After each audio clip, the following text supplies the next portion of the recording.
नरं चैव नरोत्तमं देवीं सरस्वतीं व्यासं ततो जयमुदीरयेत्। ॐ नमो भगवते वासुदेवाय। ॐ नमः पितामहाय। ॐ नमः प्रजापतिवे। ॐ नमः कृष्णद्वैपायनाय। ॐ नमः सर्वविघ्नविनायकाय। ॐ। न शोक करता है, तो शोक को हम थोड़ा समझेंगे अच्छे से। देखो अभी हम भगवद गीता कैसे पढ़ते हैं, हम कुछ 2 घंटे कुछ व्यक्ति ऐसे पूरे भगवद गीता पढ़ देते हैं, लेकिन वास्तविकता से भिन्न है ना। एक एक शब्द में उसका सार छिपा हुआ है। तो द्वेष करता है ना शोक करता है। शोक किसके लिए करेगा? जो कोई वस्तु आपसे आपकी इच्छा के विपरीत अलग हो जाए तो आपको शोक उसका हो जाता है ना। शोक हो ही नहीं, आपसे शोक अर्थात कोई विषय वस्तु या व्यक्ति आपको छूट जाए तो आप उसका शोक मनाओगे कि वो मुझसे क्यों दूर हो गया, क्यों छूट गया, यानी क्यों चला गया, ऐसा कुछ। लेकिन जब हम परमात्मा तत्व में स्थित हो जाते हैं, जब हम किसमें परमात्मा तत्व में स्थित हो जाते हैं, उसके पश्चात हमें शोक का कोई कारण नहीं आता। अच्छा, परमात्मा तत्व को हम आध्यात्मिक ज्ञान कह सकते हैं। आध्यात्मिक ज्ञान क्या कह सकते हैं हम? आध्यात्म ज्ञान में जब हम स्थित हो जाते हैं तब हम कोई शोक नहीं होता। क्यों नहीं होता शोक? अच्छा, यहाँ पर ये हो सकता है कि देखो क्योंकि हमें उस ज्ञान में हमें पता है कि वास्तविकता क्या है, हम जान चुके हैं, है ना। वो ज्ञान स्पष्ट हो जाता है कि ये सब कुछ क्या है, ये भ्रम है, माया है। जैसे समुद्र में लहरें उठती हैं, नमस्ते, जैसे समुद्र में लहरें उठते हैं और समुद्र में ही लहरें विलीन हो जाती हैं, तो उसी प्रकार से कुछ पल के लिए वो लहरें पृथक दिखाई देती हैं, उनका अस्तित्व लगता है कि समुद्र से अलग है, उछाल मारती हैं, बहुत ऊंचे ऊंचे वेग तक जाती हैं, तो लगता है कि समुद्र अलग है और ये लहरें अलग हैं, किंतु वास्तव में ऐसा नहीं है। उसी प्रकार से जो ये हमें भौतिक जगत दिखाई दे रहा है, जिसको हम अपनी इंद्रियों से अनुभव कर रहे हैं, बात समझ आ रही ना, जिसको हम अपनी इंद्रियों से अनुभव कर रहे हैं, है ना। इंद्रियों 5 ज्ञान इंद्रियां जो है उनसे अनुभव कर रहे हैं। कर्मेंद्रियों से तो हम अनुभव नहीं कर सकते ना, कर्मेंद्रियों से हम कर्म करते हैं। तो जिनको हम अपनी 5 ज्ञान इंद्रियों से अनुभव कर रहे हैं वो संपूर्ण जगत है ना, क्या है? भ्रम, यानी कि वो वास्तव में है नहीं, प्रतीत हो रहा है। और इसी में हम फंसे, इनको हम अपना मान बैठे। क्या मान बैठे? अपने 5 इंद्रियों से हाँ अनुभव करते हैं। वो जो जगत है वो वास्तव में क्या है? नाशवान जगत है, वो सदा नहीं रहने वाला।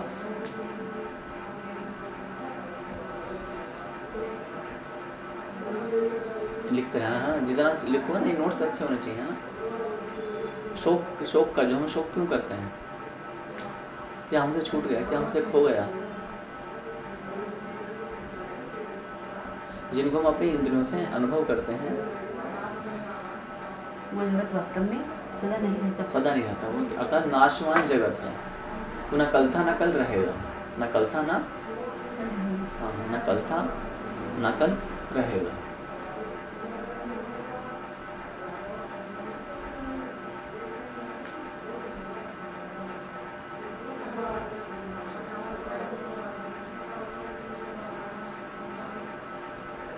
न कल था न कल रहेगा।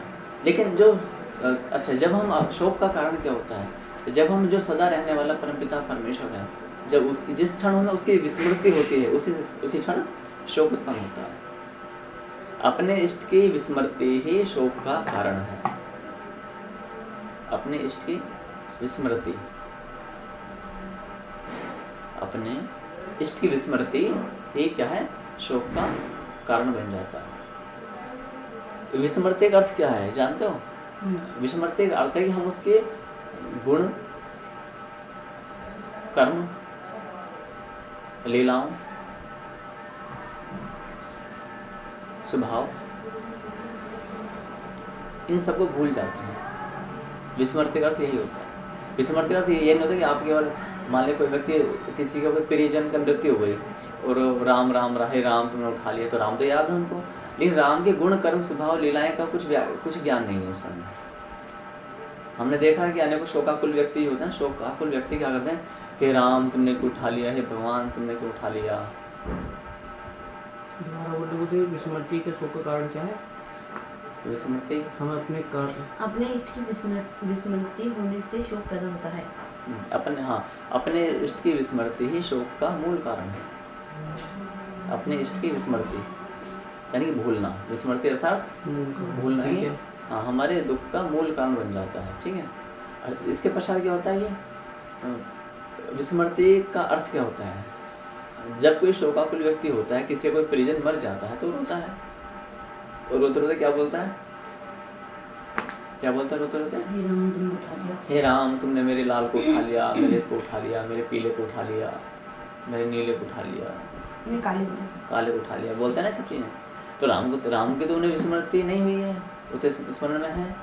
तो इस विस्मृति का अर्थ क्या होता है कि उनके गुण कर्म स्वभाव और लीलाएं आदि, इन सब का स्मरण रहना।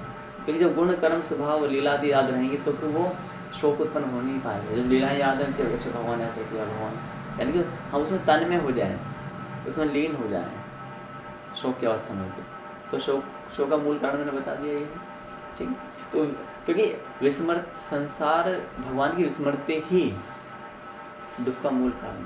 आप भगवान को, उनके गुण कर्म स्वभाव लीलाओं को सदैव याद रखो। लीलाएं नहीं है पता ना अपने अपने इष्ट की, तो उनका अध्ययन करो, सुनो, है ना, उनको पढ़ो, क्या करना, पढ़ना सुनना। तो आपको अनेक भगवान अपने अपने इष्ट की क्या है लीलाएं याद हो जाएंगी, कंठस्थ होनी चाहिए। उनके पीछे के जो तार्किक सिद्धांत है वो भी आपको पता होना चाहिए। माखन चुराया तो क्यों चुराया, भगवान ने विष पिया तो क्यों किया, भगवान ने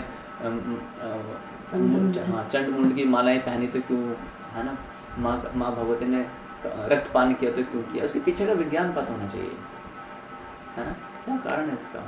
तो इसके पश्चात आप क्या करो, शोक से मुक्त हो सकते हैं। अगला क्या है, न कामना करता है। जैसे पहले आता ना सर्वारंभ परित्यागी है, ऐसे इसमें क्या आया है, न कामना करता है।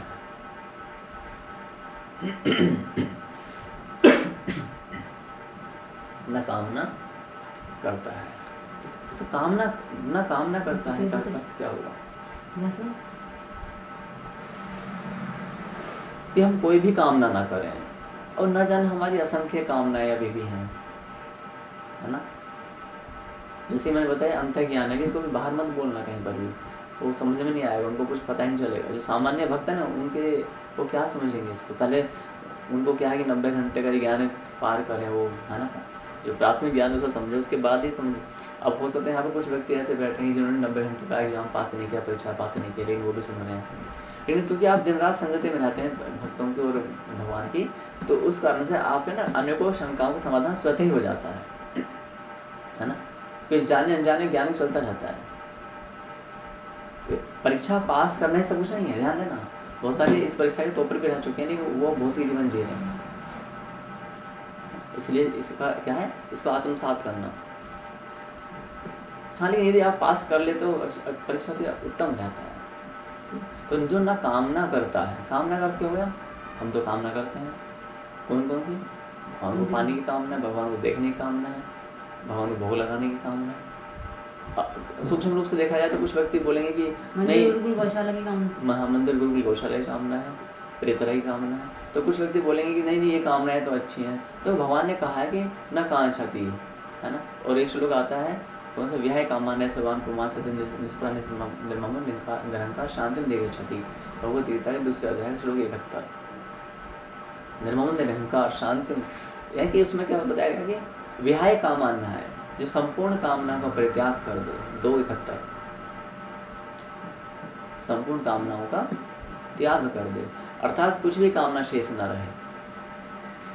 अब प्रश्न उठता है कि कुछ भी कामनाएं शेष नहीं रहेंगी तो संसार चलेगा कैसे। संसार चलेगा आज्ञा पालन से, किसकी, परमेश्वर की। ना कि किसी साधु संत आचार्य ऋषि मुनि गुरु की, है ना। अब आता है कि परमेश्वर की आज्ञा पालन क्या है, जो जो उन्होंने बताई आज्ञा है। बोले परमेश्वर की आज्ञा में क्या डॉक्टर, इंजीनियर, एडवोकेट उत्पन्न हो जाएंगे? बिल्कुल हो जाएंगे। तो भगवान ने पहले वर्गीकरण किया है ना। भगवान ने कहा कि आप अपना स्वभाव के अनुसार धर्म निभाते हुए भी आप परम गति के भागी हो सकते हैं। लेकिन हम लोग प्रिय तरह के मार्ग वाले हैं। तो यहाँ पर कहते हैं कामना नहीं करनी, आपको केवल आज्ञा का पालन करना है, जैसे भी आप लिख रहे हैं, है ना। देखो जो परम बुद्धिमान व्यक्ति होता है ना, वो ज्ञान को लिखता है। जो परम बुद्धिमान व्यक्ति होता है वो ज्ञान को क्या करेगा? लिखेगा, उसको अध्ययन करेगा। क्या करेगा? अध्ययन करेगा, उसको बारंबार विचार करेगा। लेकिन जो सामान्य बुद्धि का व्यक्ति होगा वो क्या करेगा? वो सुनेगा, सुन करके बस जैसे हम सुनते हैं ना, सदियों सुनते आए हैं, वो सुनने के बाद में चला जाएगा, उसके बाद उसको कुछ भी नहीं करेगा, कुछ भी नहीं करेगा। तो ये चीज़ें उचित नहीं है। तो कामना, अब जैसे आप लिख रहे हैं, क्योंकि ये आदेश है, किसका? गुरु का आदेश, परम गुरु का आदेश है। अब यदि कोई कहे कि आपकी कामना है, आपकी कामना नहीं होनी चाहिए, है ना, आपकी कामना नहीं होनी चाहिए। बोले हम क्या उचित नहीं है, ये आपकी कामना नहीं होनी चाहिए, कुछ भी कामना नहीं होनी चाहिए, ना अच्छी की ना बुरी की कामना, कोई भी कामना। आप मुझे सुन पा रहे हैं क्या? मुझे नहीं पूछ रही है। तो इसलिए कोई भी कामना हमारी नहीं होनी चाहिए। जी मैं सुन पा रही हूँ आपको। जी धन्यवाद। तो इसलिए हमें क्या करना है? केवल आज्ञा का पालन करना है। क्या करना है? आज्ञा का पालन। अब उस आज्ञा के पालन में सामान्य प्रक्रियाएं होती है। जैसे आप आज आपका मन कर रहा है कि हमें आज भोजन प्रसाद में ये बनाना है, ये सब सामान्य प्रक्रियाएं में आता है ना। उसमें क्या आपको आदेश दिया गया है कि मंदिर चलाना है, आपको भगवान को भोग लगाना है, तो सब कुछ चीजें आज्ञा के अंतर्गत आई हैं। ये भगवत गीता के दूसरे अध्याय का कौन सा श्लोक है जो संपूर्ण कामनाओं का त्याग करने वाला? 2:71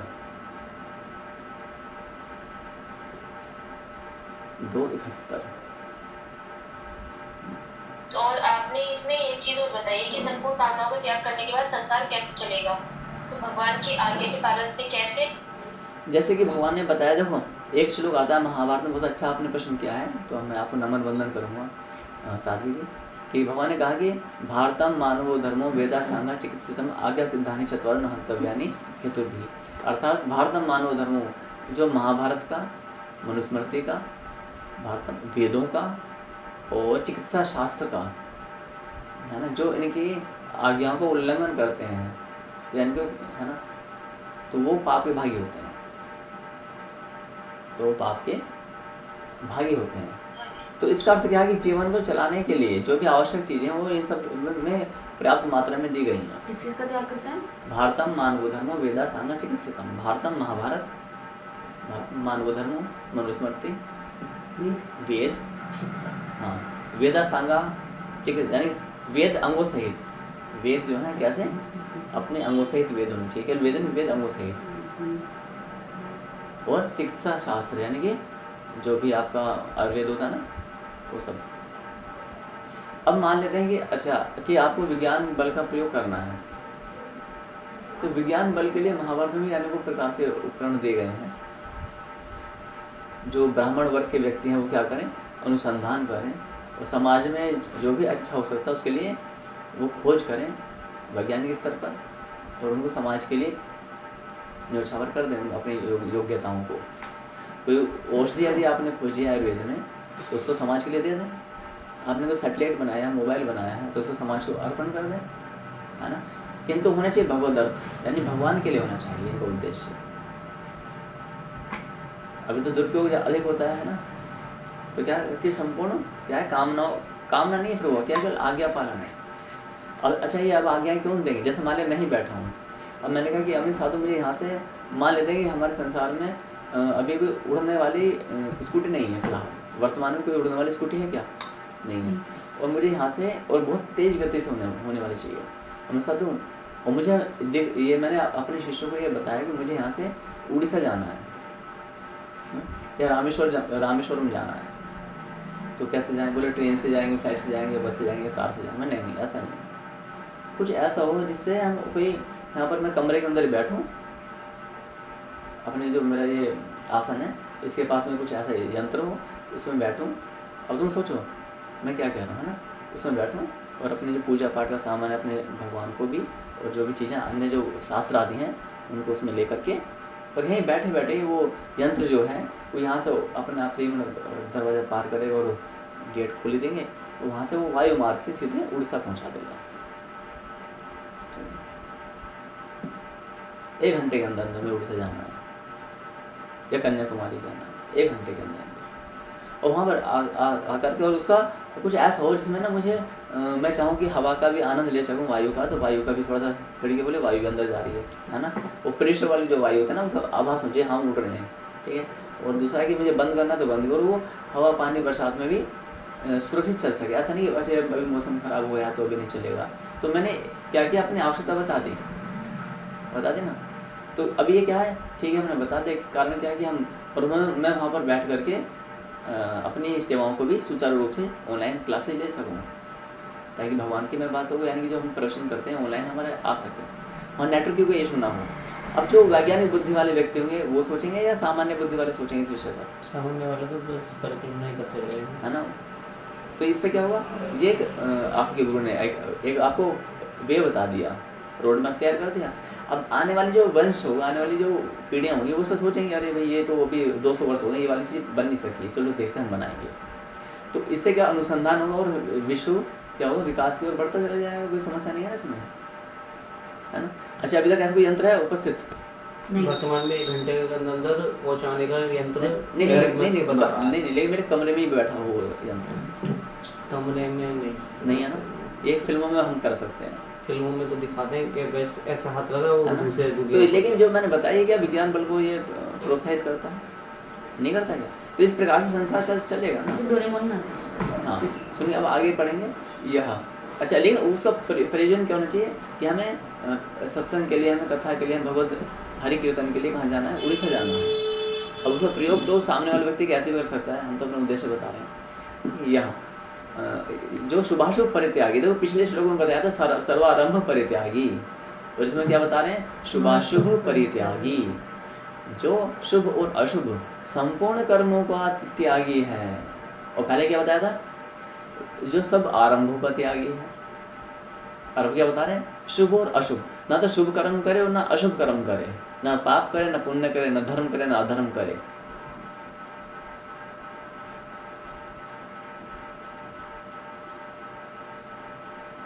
तो इसका अर्थ क्या है, इसका अर्थ यही है कि जब हम आज्ञा पालन करते हैं, किसके, अपने गुरु की, परम गुरु की, किंतु ध्यान यही रखना कि परम गुरु की आज्ञा परमेश्वर वचन के अनुसार होनी चाहिए।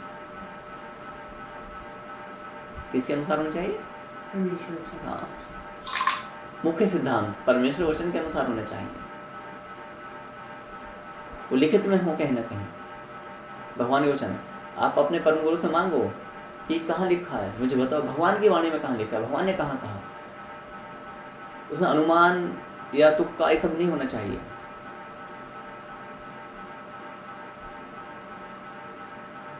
इस ब्रह्मांड को बनाने वाले, अनंत ब्रह्मांड को बनाने वाले परमात्मा अपने सिद्धांतों को सामान्य अनुमान से नहीं आपको बताना चाहेंगे ना। भगवान आपको सबसे अधिक प्रेम करते हैं, इसलिए भगवान एक प्रत्यक्ष प्रमाण आप लिख छोड़े हैं।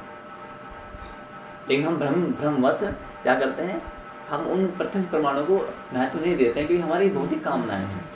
हम अपने गुरु आचार्यों को इतनी महत्व दे देते हैं कि हम भगवान के वचनों को भी क्या करते हैं, उनके सामने धराशायी कर देते हैं, उनका हनन कर देते हैं। इसलिए हमें क्या बताया, शुभ और अशुभ संपूर्ण कर्मों का त्यागी है। इसलिए हम कोई भी ऐसा कार्य ना करें मन वचन कर्म से जिससे हम आज्ञा के विपरीत कार्य कर रहे हैं।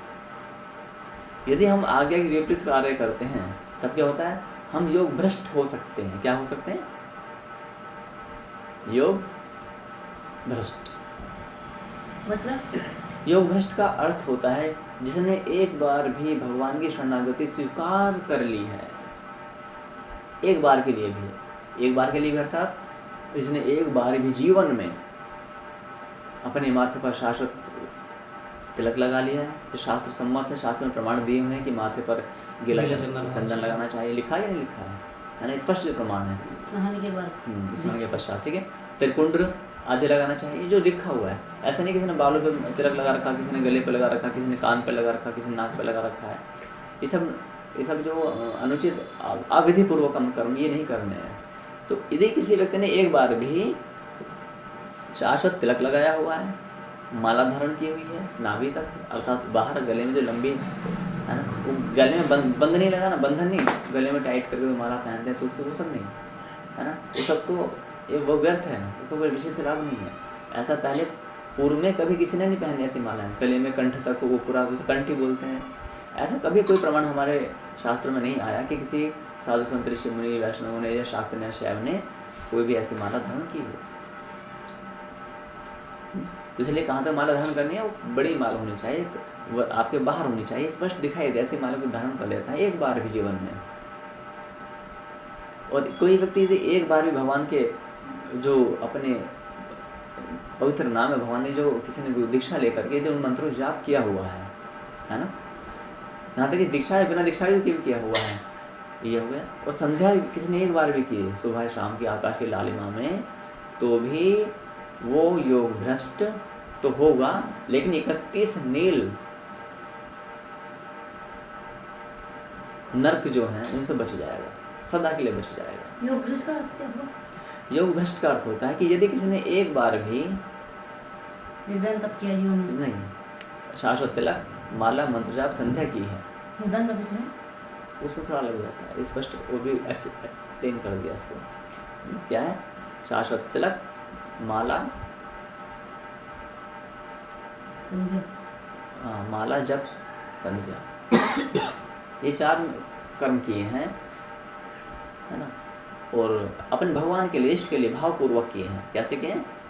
भावपूर्वक। ऐसा नहीं चलो तो ठीक है अब हम करेंगे फिर आज के बाद तो हमारा पतन नहीं होने का, ऐसा नहीं, भावपूर्वक किए हैं। भाव मुख्य है ना आगे करने का, भाव क्या है, एक बार ही भावपूर्वक कर लिए हैं। तो यदि उसके फिर यदि उसने अपराध भी किया है और भक्ति से वो चित्त भी हो जाता है, वो खंडित भी हो जाता है, वो गिर भी जाता है, भक्ति छोड़ भी देता है और पुनः कुमार्ग पर चल भी देता है ना, और बहुत भयंकर दुराचारी भी हो जाता है, तब भी भगवान छठे अध्याय में बताते हैं कि वो व्यक्ति योग भ्रष्ट हुआ है और उसका भी कभी पतन नहीं होता। तो उसका अगले जन्म कैसे होगा? 2 प्रकार से होता है, वो मैंने पहले ही बताया, सूची नाम से रिमताम, या तो लाख करोड़ों वर्ष की वो क्या है पुण्य लोग भोग करके धरती पर किसी अत्यंत धनवान के ही जन्म लेगा, अन्यथा किसी साधु संत ऋषि मुनि के यहाँ पर जन्म लेगा। तो आगे के विपरीत कैसा होता है कार्य, मतलब आगे के विपरीत कैसा कार्य, मतलब किस तरीके? आगे के विपरीत अर्थात जो व्यक्ति जैसे भी आप भक्ति में आए हो और किसी कारण से आप चित हो जाओ, आप भक्ति में आपका पतन हो जाए, आप गिर जाओ, तो इसमें क्या होता है कि फिर भगवान आपको जो उसके बदले में जो देंगे वो क्या देंगे? भगवान ने बताया छठे अध्याय में। अब ये इस जन्म में तो आपने भक्ति छोड़ दी, कुकर्म करने आरंभ कर दे, पाप कर्म करने आरंभ कर दे, तो आपको ये भय रहेगा कि अब भगवान फिर हमारा क्या होगा? भगवान दया के सागर हैं, वो दयालु हैं, वो परम दयालु है। परम का अर्थ क्या होता है? Super ultimate. तो इसका अर्थ है कि परम दयालु का अर्थ कि भगवान कहते हैं तुमने यदि एक बार भी शरणागति ले ली है, किसी कारण से तुम अपने कृपा अपने ऊपर नहीं कर पाए, अपना हाथ कृपा का अपने ऊपर नहीं रख पाए, तो आप 31 नील वर्षों के पाप से बच जाओगे और पुण्य लोकों में लाखों करोड़ों वर्षों का सुख भोग कर पुनः धरती पर आओगे। धरती पर भी आप अनंत जो अरबपति खरबपति व्यक्ति होते हैं ऐसे घर में आप जन्म लोगे, अथवा अरबपति के घर में जन्म नहीं लोगे तो कहाँ लोगे? किसी भक्त के घर में, किसी परम उच्च कोटि के भक्त के घर में जन्म लोगे।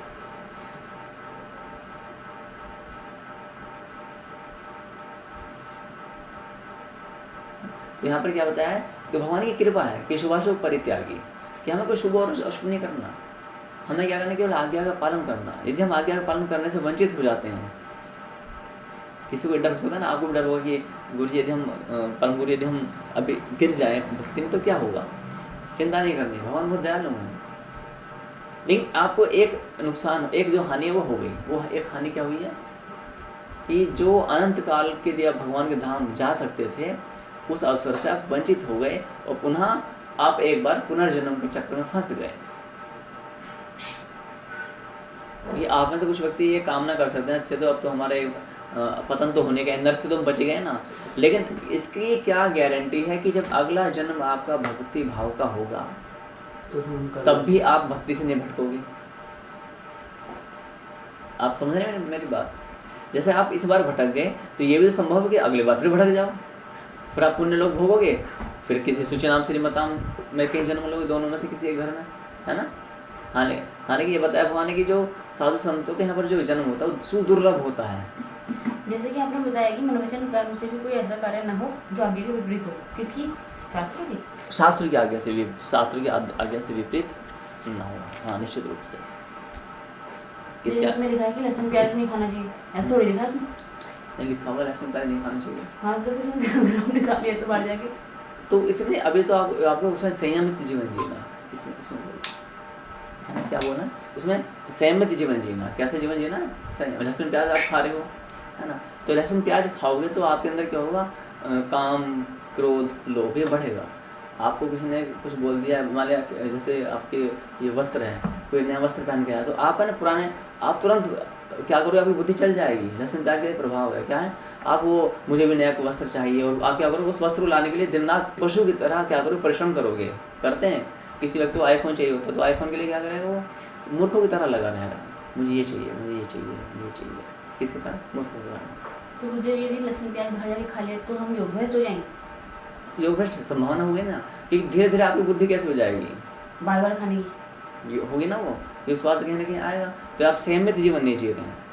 आपने यदि एक बार भी खा लिया है तो आप योग भ्रष्ट की श्रेणी में तो जा रहे हैं ना, है ना। योग भ्रष्ट यानी कि अपने भगवान की इच्छा के विरुद्ध, जब भगवान ने मना किया है तमोगुणी भोजन नहीं करना चाहिए, तो मांस मच्छी या फिर ये आप क्यों खा रहे हो, ये तो राक्षसी, मांस मच्छी तो राक्षसी भोजन हो गया है, ये तो असुर राक्षस लोग हैं, है ना, असुर। लेकिन लहसुन प्याज की भक्ति दिखाएगा तो उसको शांति नहीं मिलेगी, वो हमें चिंतित रहेगा, वो रोएगा, वो दुखी रहेगा। अंदर से क्या होगा, उसकी एक ऐसी पीड़ा होगी, उसे लगेगा कि मेरे दुखों को सुनता ही नहीं है। ये लहसुन प्याज खाने का प्रभाव बता रहे हैं तमोगुणी भोजन का। तो यदि घर पे अगर बनता हो हमारे तो फिर घर पे बनता है तो आप गुड़ से रोटी खाइएगा, आप चावल खा लीजिएगा, शक्कर डाल के चावल खा लीजिएगा, है ना। तो हम इसे मुझे तो ये सब बात समझ ना, उसके सब्स्टिट्यूट निकालें, ऑप्शन निकालें।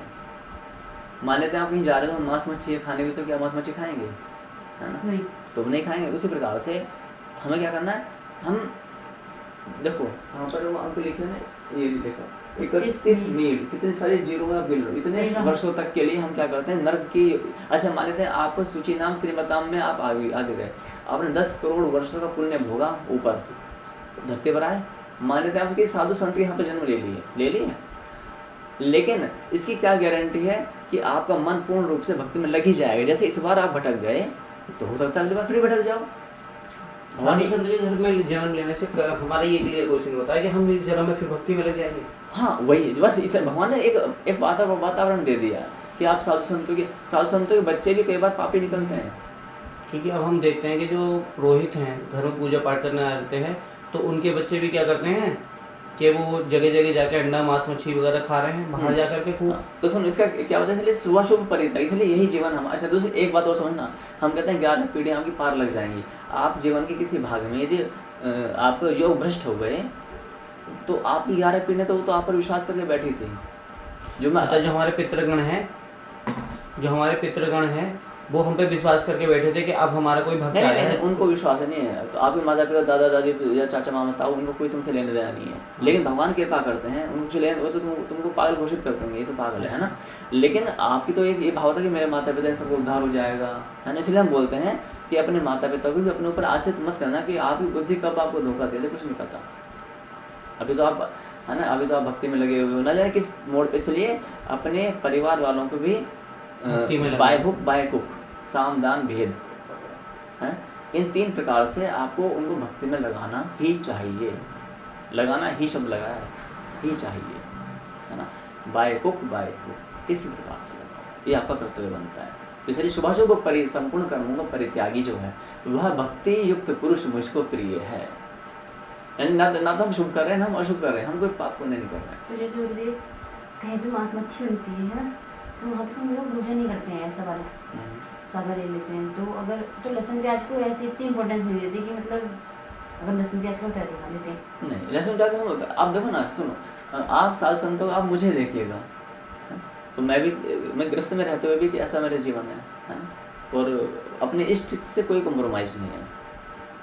अभी आपने सुना ही था कुछ दिन पहले कि हम संन्यास मार्ग की ओर है ना, ये सब क्या है? मन में शांति है ना? आनंद जो है मन, आनंद का अर्थ है कि तुम खिलखिला हंस रहे हो, वो तो एक अभिनय भी हो सकता है। आत्मा की जो शांति, जो मन में संतुष्टि है, तो लहसुन प्याज खाओगे, ये सब चीज़ें खाओ, धीरे धीरे क्या हुआ, किसी ने आपको कुछ बोल दिया, आप दुखी रहोगे, कलह क्लेश होता रहेगा जीवन में। और आपके जीवन में तो कलह क्लेश होगा ही, आप जहाँ जहाँ जाओगे वहाँ भी कलह क्लेश रहेगा, आपको हर चीज़ बुरी लगेगी। आपका इतनी सी बात से ना आप उद्विग्न उठोगे। उद्विग्न का एक अर्थ होता है दुखी, लेकिन उद्विग्न का एक अर्थ मूल अर्थ होता है इसका वेग। उद्वेग का अर्थ क्या होता है? वेग। आप आवेश में आ जाओगे, इसने ऐसा क्यों बोल दिया मेरे को, इसने ऐसा क्यों बोल दिया मेरे को, मैं ये कर दूंगा, मैं वो कर दूंगा, होता नहीं, मैं दुनिया हिला दूंगा, आग लगा दूंगा, होता कुछ नहीं है। लेकिन इसका कारण क्या होता है कि जैसा अन्न वैसा मन, भोजन का शुद्ध होना बड़ा अत्यंत अनिवार्य है ना। भोजन नहीं करना है भक्त को, प्रसाद ग्रहण करना है। क्या करना है? जिस प्रसाद पर, हाँ, और प्रसाद किस पे को क्या होगा, इसलिए प्रसाद में यही बताया था कि बाहर का वस्तु जो ना, ये पैक्ड फूड यानी सब बंद होना चाहिए। अपवित्र जो रसोई से पकाया हुआ भोजन है वो कभी ग्रहण नहीं करना चाहिए। जहाँ पे आपको संशय है कि हाँ ये रसोई पवित्र नहीं है, वहाँ पर आप फलाहार ले लो। अपने आप को इतना क्षमता में रखना कि आप जल आदि लेकर के कुछ उपाय ढूंढ लो कि आप ऐसे ही जीवित रह सको, अपने आपकी इंद्रियां कार्य कर सकें, है ना। पर गुरुदेव वैसे हमारा मन मानता नहीं है। गुरुदेव जी कुछ पूछ रही थी मैं। बोलिएगा। मैं ये कह रही थी गुरुदेव कि जैसे ये 3 चीजें बताते हैं, रजोगुणी, तमोगुणी और क्या कहते हैं सत्वगुणी, है ना। 3 चीजें बताते हैं, तो 3 में किसी ने बोला है कि भगवान शंकर जो है वो तमोगुणी है। भगवान शंकर तमोगुणी हैं। हाँ, तो भगवान शंकर ने कहा था कि मैं तमोगुणी हूँ। भगवान में सारे गुण होते हैं और सारे गुणों से परे भी होते हैं, गुणातीत भी हैं, है ना। और गुणों के क्या है, वो एक तरह से उद्धरता, यानी कि वो गुण भी उन्हीं से निकले हुए हैं, ठीक है। तो भगवान में सभी चीज़ें हैं, ऐसा नहीं तमोगुणी नहीं है, वो सतोगुणी, रजोगुणी और तमोगुणी भी हैं, और तीनों गुणों से परे भी हैं, सब कुछ है, ठीक है। ठीक है। एक दिन ना हमें मुझसे मतलब ये तीनों चीजें ना एक दिन समझा देना। वो अभी 11 की इसलिए चल रहे हैं ना, इसमें सब कुछ स्पष्ट हो जाएगा, ठीक है। हाँ शिवानी साहब जी, आप कुछ कहना चाहते हैं, आप भी बताएं। शिवानी साहब जी, आप कुछ कहना चाहते हैं? अच्छा, तो बात समझ ना। तो यहाँ पर जो बताया गया क्या था, भक्ति युक्त पुरुष मुझको प्रिय है। अब आगे देखेंगे 18 श्लोक। समः शत्रु च मित्रे च तथा मानाप मानयोः शीतोष्ण सुख दुखेषु समः संविवर्जितः। बड़ा अच्छा ही यहाँ पर भाव बताया है ना। क्या बताया, देखो, शत्रु मित्र में और मान अपमान में सम है। किसमें? शत्रु मित्र में और मान अपमान में जो सम है, ये बड़े अच्छी बात बताई है। तथा सर्दी गर्मी सुख और दुखादि द्वंद्वों में सम और आसक्ति से रहित है। शत्रु और मित्र, अब मान लेते हैं हम कोई असुर है, कोई राक्षस है, हम उसे अपना शत्रु मान बैठे, तो भगवान ने माना कि वो आपका शत्रु नहीं है। आपका भाव उसके उद्धार का होना चाहिए। क्या होना चाहिए? उसके उद्धार का होना चाहिए। तो मित्र है तो आपको उसके प्रति भी क्या है, सामान्य रहना है। आपको उद्देश्य केवल उसके उद्धार का होना चाहिए, और इन सब में अपने इष्ट को देखते हुए इनकी सेवा करनी। अब शत्रु की सेवा कैसे? उसके हाथ में हैंड ग्रेनेड है और ये राइफल है, ठीक है, तो अब क्या करोगे? वो आतंकवादी, तो अब क्या करोगे? शत्रु है, तो शत्रु का उद्धार कैसे होगा? उसकी सेवा कैसे होगी? शत्रु को शत्रु की भाषा में समझाना पड़ेगा ना, वो मशीन आता है, इससे साउंड आते बहुत तेज है। मुझे तो ऐसा नहीं करना, इस पर कुछ नहीं करना साउंड। बात समझ आ रही है ना आपको? तो इसलिए क्या करना, शत्रु आया है, आतंकवादी है शत्रु, और भगवान कह रहे हैं शत्रु और मित्र में आप मान अपमान में सम रहना। समान का अर्थ क्या होता है कि सर्वभूत हित रहता, सबका कल्याण हो। तो एक आतंकवादी जो पहले से ही हजारों को मार चुका है, तो उसका उद्धार कैसे होगा, उसका हित कैसे होगा कि आप उसे साम दान भेद दंड। साम अर्थात आप जानते हो, साम माने समझाना, दान माने लालच देना, और भेद माने उसको जस्ट लाइक ब्लैकमेलिंग करना या कोई ऐसे कूटनीति लगाना है ना, उसको किसी न किसी प्रकार से उसकी कमजोरियों को बता देना कि हम ऐसा कर देंगे, ऐसा कुछ। अन्यथा लास्ट में क्या है, दंड। तो कोई इतना खूंखार आतंकवादी है तो साम दान भेद तो पलक झपकते ही हो चुका है, फिर अंत में बचेगा दंड, तो आपको पलक झपकते इसको मार देना, अन्यथा वो आपको मार देगा वो। अच्छा, आप बोलेंगे नहीं हम तो भगवान हमारी रक्षा करें, भगवान मूर्खों की रक्षा नहीं करते हैं, समझ रहे हैं?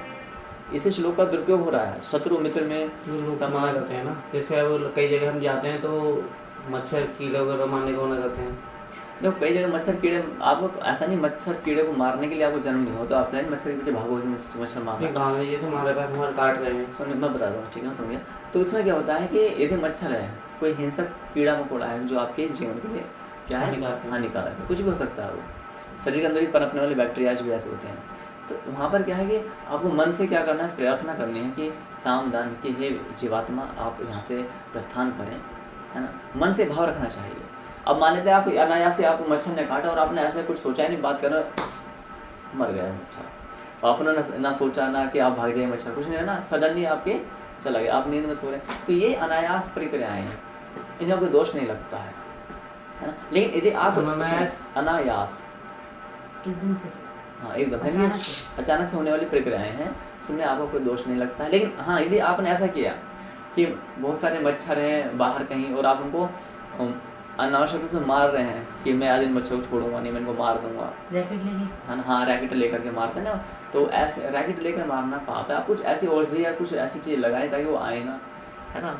हाँ, मारना ही पड़े तो मन में पश्चाताप होना चाहिए उनके प्रति कि हे प्रभु मुझे क्या कर्म करना पड़ेगा, अपने जीवन को बचाने के लिए मुझे क्या क्या कर्म करने पड़े। मान लेते हैं किसी के पेट में कीड़े हैं, मान लेते हैं किसी के पेट में क्या कीड़े हैं, बच्चा है कोई, तो क्या करोगे आप, दवाई खिलाएंगे, कीड़े मर जाएगा ना कीड़ा, तो वो है ना, मृत्यु हो जाएगी। बहुत सारे आप कहीं पर किसी का पस पड़ जाता है तो वहाँ बैक्टीरिया पनप जाते हैं, कीड़े होते हैं, कीड़े जानवर होते होते हैं वो सारे, तो क्या होता है वहाँ पर, तो उस अवस्था में आप क्या लगाओगे, एंटीसेप्टिक या एंटीबायोटिक जो भी लगाते हैं वो क्रीम लगाओगे, साउंड होता है इसमें।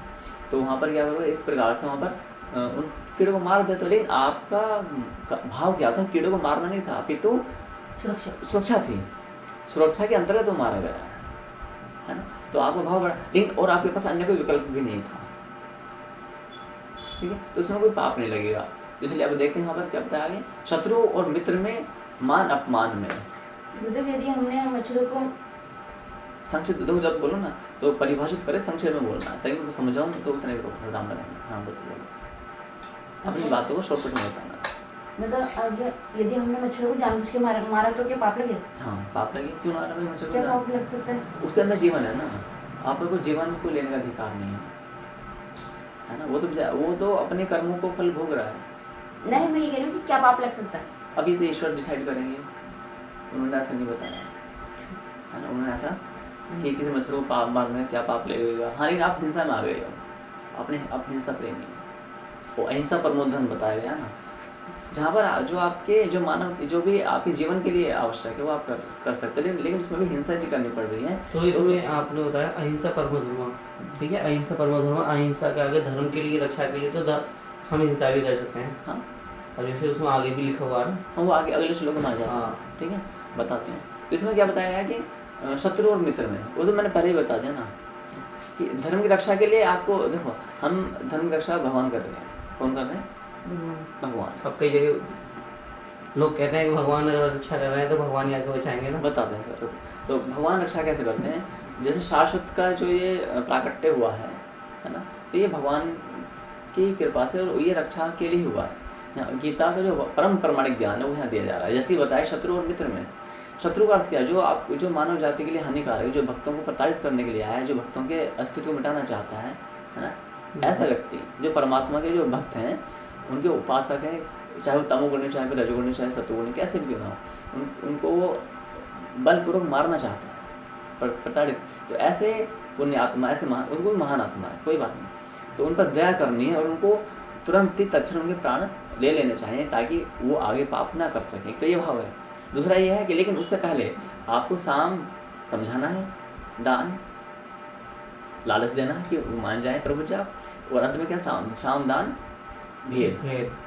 जब आपको तीनों ऑप्शंस हो चुके हैं, चौथे में उनको दंड देना है। दंड में भी मारना ही सब कुछ नहीं होता, क्या पता आप उनके हाथ काट दो दोनों, ऐसे हो सकता है ना। नेत्रहीन बना दीजिएगा आप उनको, मुंडन कर दीजिएगा, शिखा आदि करके उसको अपमानित कर दीजिएगा। मृत्यु तो अंतिम प्रक्रिया होती है। लेकिन कोई आतंकवादी आए हैं और आपको पता हो गया कि आतंकवादी है, मार ही देगा, इसको लक्षण दिख रहे हैं, तब क्या करोगे आप? सामदान भेद का अवसर मिलेगा आपको। आप उस एक्सट्रीम लेवल पर सोचो जहाँ पर मैं आपको बताना चाहता हूँ।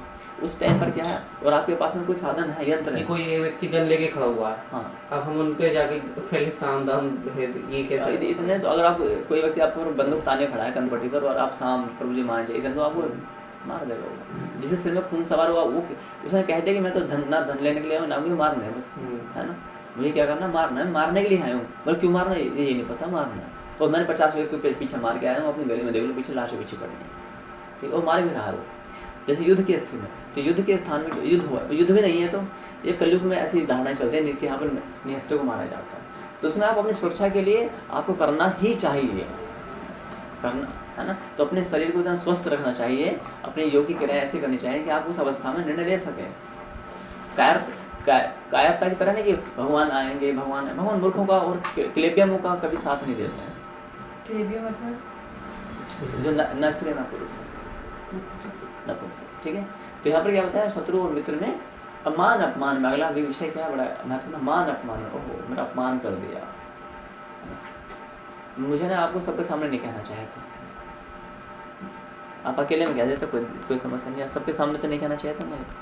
जिसके अंदर ये भाव है तो किसमें वो कहाँ भगवान का प्रिय कहाँ बनेगा? मोक्ष का भी अधिकारी नहीं होता वो, तो किसका अधिकारी नहीं होता?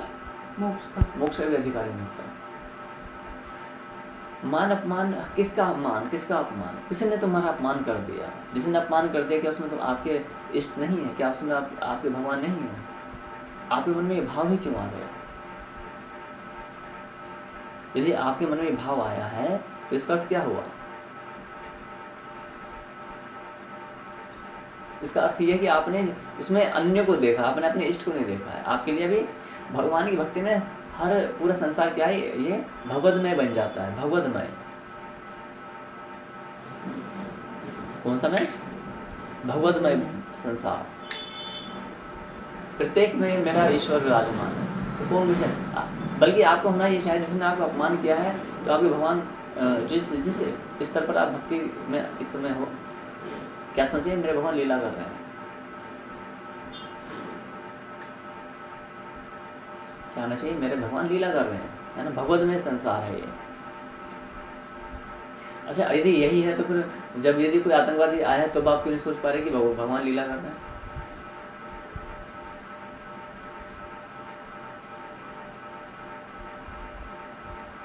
ये प्रश्न आएगा कि नहीं आएगा, है ना। आप कह सकते हैं यदि हम उनको नहीं मारेंगे, आतंकवादी को जो बंदूक लेकर खड़ा हुआ है, तो वो और को मारेगा। उसने वचन लिया कि मैं केवल आपको ही मारूंगा, आपके अतिरिक्त किसी और को नहीं मारूंगा। आप समझे मेरी बात? किसी आतंकवादी ने, किसी दुष्ट व्यक्ति ने ये संकल्प लिया कि मैं केवल आपको ही मारूंगा, आपको के अतिरिक्त कभी किसी को नहीं मारूंगा, और मैं आपको मारने के बाद में क्या करूंगा? अपने आप सरेंडर कर दूंगा। तो उस साधु संत को क्या करना चाहिए? मेरे अकॉर्डिंग तो यह है कि क्या पता वो हमसे कह रहा है कि मैं किसी और को नहीं मारूंगा। मान लीजिए हमारे रक्षक, मान लीजिए साधु संत है, उसका कोई रक्षक है, उसके गुरु शिष्य है कोई, वो आए तो वो उसे इसलिए मार देगा कि इसने मुझे देख लिया है, अब ये जाके कहीं बताए देगा। इसमें शास्त्र प्रमाण आते हैं। क्या आते हैं? शास्त्र प्रमाण। शास्त्र में कहा हुआ है कि यदि कोई व्यक्ति कोई क्रिया कर रहा है तो उसके पीछे का कारण जानो, क्यों मारना चाहते हो? बिना कारण बताए मार दे तो?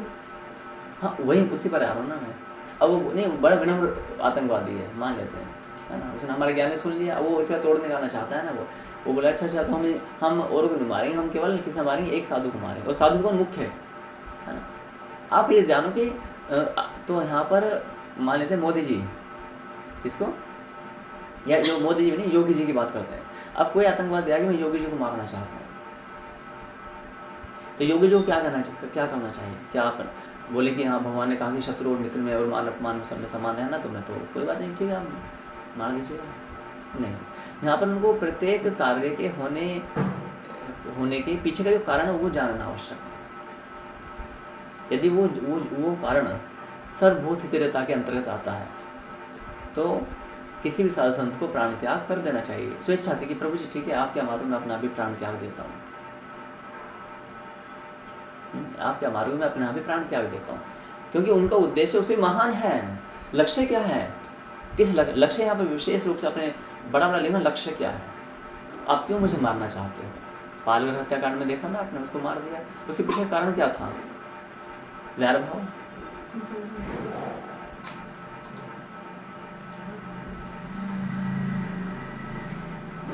तो वैर भाव के कारण से मार दिया गया। महर्षि दधीचि का नाम सुना होगा आपने, बड़ी अद्भुत उनकी कथा आती है ना। बड़े बड़े वाक्यों में क्या लिखना था?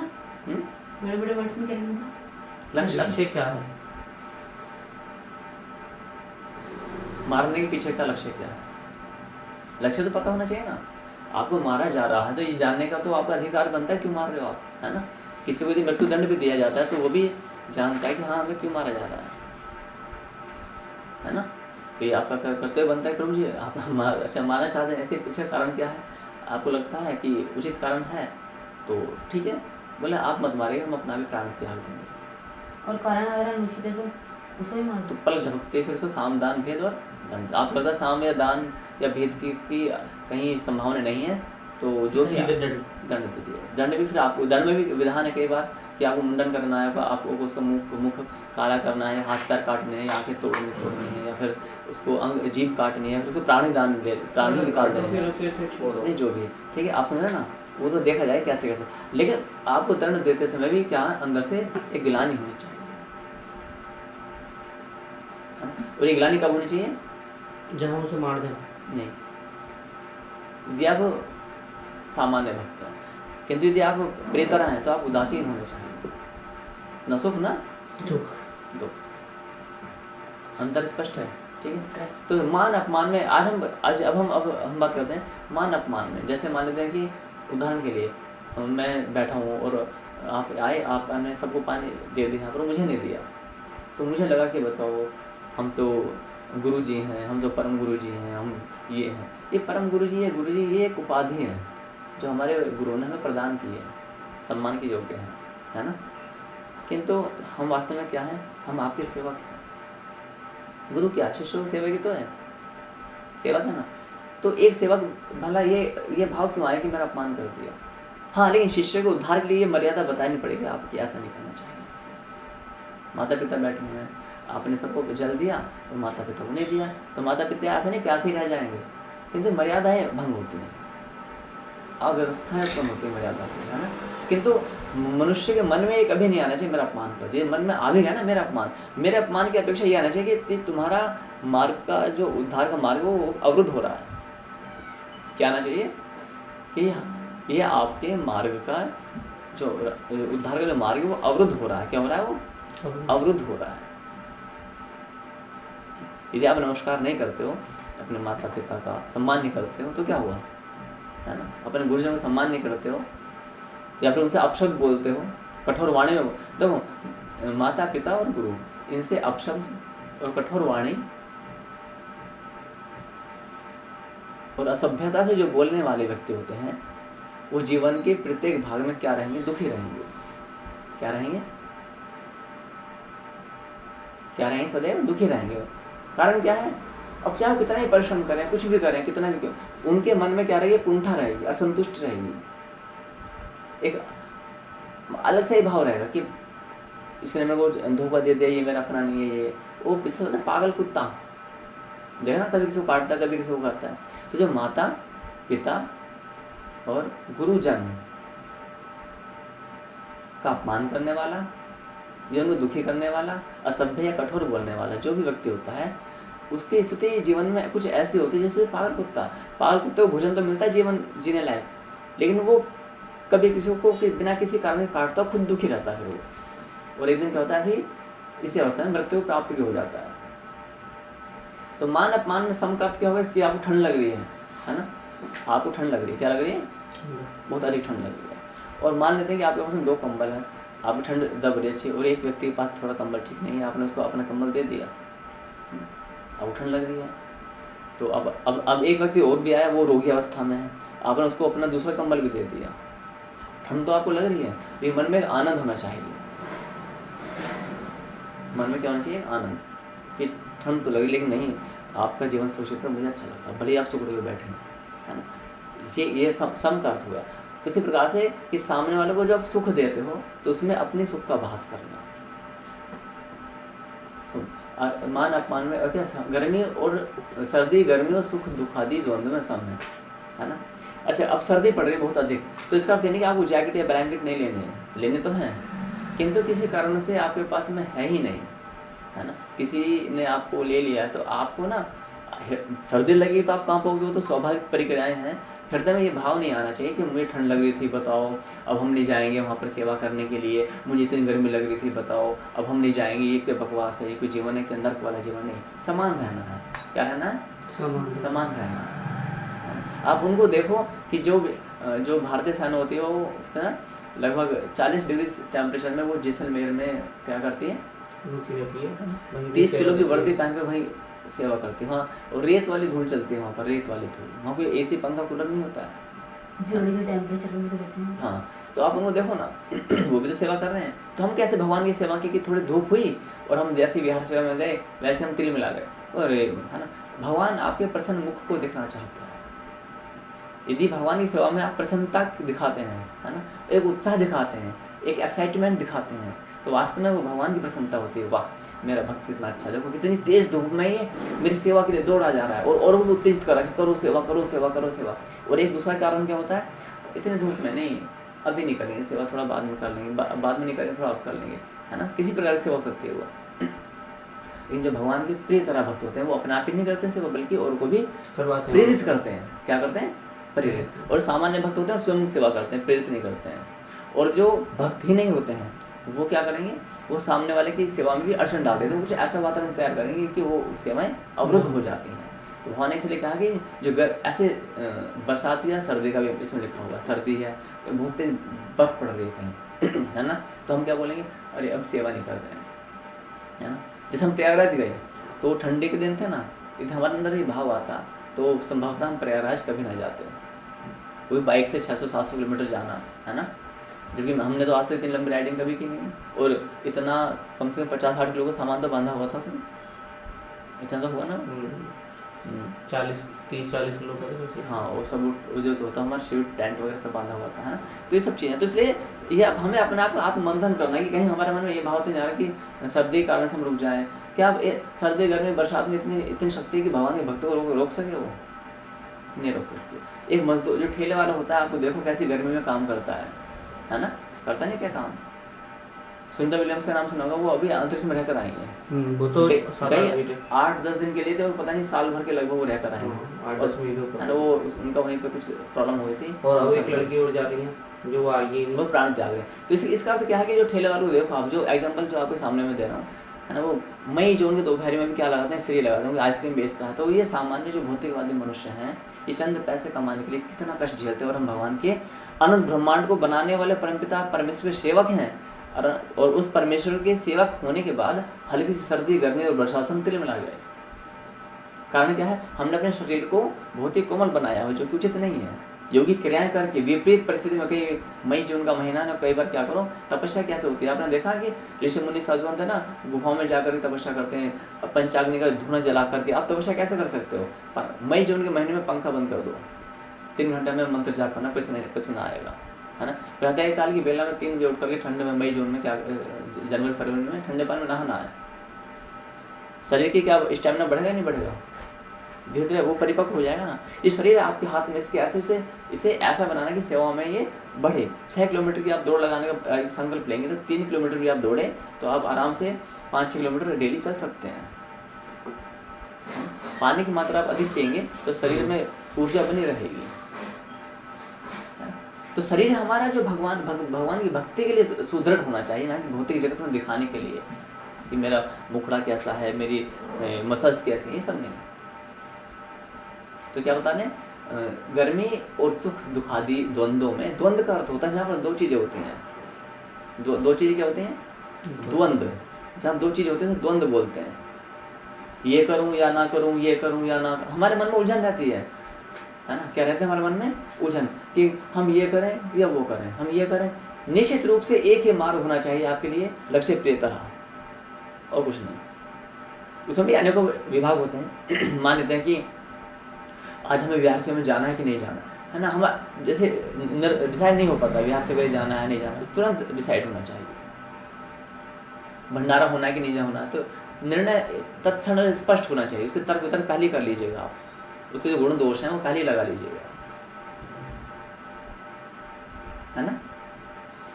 तो क्या पहले ही कि क्या कैसे गुण दोष हो सकते हैं। कन्फ्यूजन की स्थिति में नहीं, दुविधा में नहीं रहना है। भक्त कभी दुविधा में नहीं रहता। दुविधा में तो सामान्य जो भक्त होते हैं वो भी नहीं रहते हैं, जो मोक्ष के भागी होते हैं वो भी नहीं रहते हैं। हम तो प्रेतर की बात कर रहे हैं। बल्कि हम आपकी योजना इतनी सुदृढ़ होनी चाहिए कि लगभग 1 वर्ष का जो लक्ष्य है ना पूरा ऑन पेपर होना चाहिए, कागज पर 1 वर्ष का लक्ष्य कि हमें ये करना है, ये करना है, यही चीज़ें हमारी अचीव होनी चाहिए। भगवान के लिए अचीव होनी चाहिए। किसी लिए? भगवान के लिए। तो भगवान कहते हैं कि आसक्ति से रहित हम कर लेंगे, ठीक है। तो यहाँ पर मैं विराम लगाना चाहूँगा। बहुत बहुत धन्यवाद आप सभी का। नमस्ते। अच्छा पहले एक बार ओम को उच्चारण कर लेते हैं।